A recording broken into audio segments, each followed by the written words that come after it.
একটা 11 বছরের বাচ্চাকে এভাবে ধর্ষণ করেছে, নিষ্ঠুর ভাবে ধর্ষণ করেছে, তার চোখ খুবলে নিয়েছে, তার জিভ কেটে নিয়েছে, তাকে 4 জন মিলে ধর্ষণ করেছে।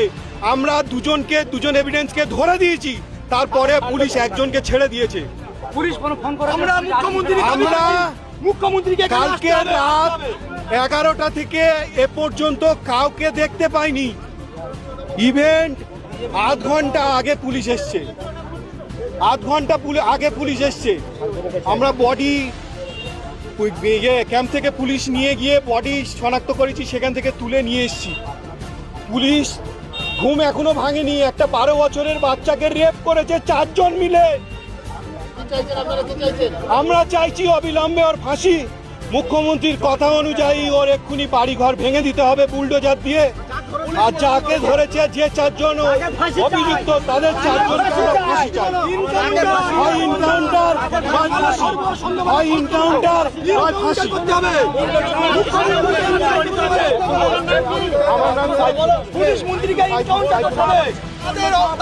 আমি বলছি পুলিশ থাকতে কেন শান্তনু সে এখান থেকে আসামিকে নিয়ে চলে যাবে? পুলিশ থাকতে কালকের বিকেল 4:40 থেকে একটা বাচ্চা, 12 বছরের বাচ্চা নিখোঁজ ছিল। আমরা অনেক খোঁজাখুঁজির পরে রাতে গিয়ে থানায় লিখিত কমপ্লেন করে আমরা সবাই খোঁজাখুঁজি শুরু করি। আমরা সেখান থেকে ভিডিও ফুটেজ নিয়ে, সিসিটিভি ফুটেজ নিয়ে আমরা জানার চেষ্টা করি কোথা থেকে কিভাবে কি হয়েছে। আমরা ওখানে যারা ছিল বা যাদের থেকে আমরা ফুটেজ পেয়েছি, তার থেকে একজন বারুইপুর থানার সিভিক, সে মানে ওই ছেলেটাকে কোনো রকমভাবে চিনতে পেরেছিল। তার থেকে আমরা সোর্স মারফত পুলিশ গিয়ে আমরা তার বাড়িতে যাই। বাড়িতে গিয়ে ওকে তুলে ওখানে নিয়ে গিয়ে তাকে কিছু জেরা করার পরে ফের ও আরেকজনকে নাম বলে, তার সঙ্গে নিয়ে আমরা ফের তাকে গ্রেপ্তার করে পুলিশ আমাদের সঙ্গে যায় একজন ক্যাম্পের। আমরা সবাই মিলে তাকে ধরে নিয়ে থানায় ক্যাম্পে দিই, ঠিক আছে। তারপরে পুলিশ আসেনি, আমরা তাকে নিয়ে অনেক ওখানে কথাবার্তা বলার পরে ও আমাদের কিছু হিন্টস দেয় যে বাচ্চাটাকে এখন বেঁচে আছে। আমরা কাল রাত্রে 12টায় রাত 12টায় আমরা ওকে খাইয়েছি, ঠিক আছে। তখন আমরা শিওর হয়ে যাই যে ও ছিল এর মধ্যে ইনভলভ। তারপরে সে ওই আসামিকে নিয়ে আমাদের প্রথমে রেল লাইন ধরে ঘুরিয়ে নিয়ে চলে যায়, তখনও বলেনি।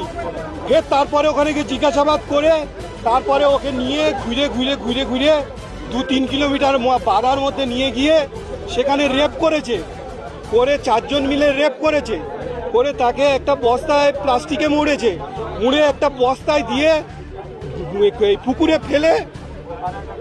মেরে ফেলে দিয়েছে। আমরা ওকে নিয়ে তারপরে আমরা সবাই মিলে যাচ্ছি ডেড বডির কাছে। আমরা বলেছি নিয়ে চলো আমাদের। তারপরে আমরা অন্তত 50 জন তাদেরকে সবাই মিলে নিয়ে, তার মধ্যে শান্তনু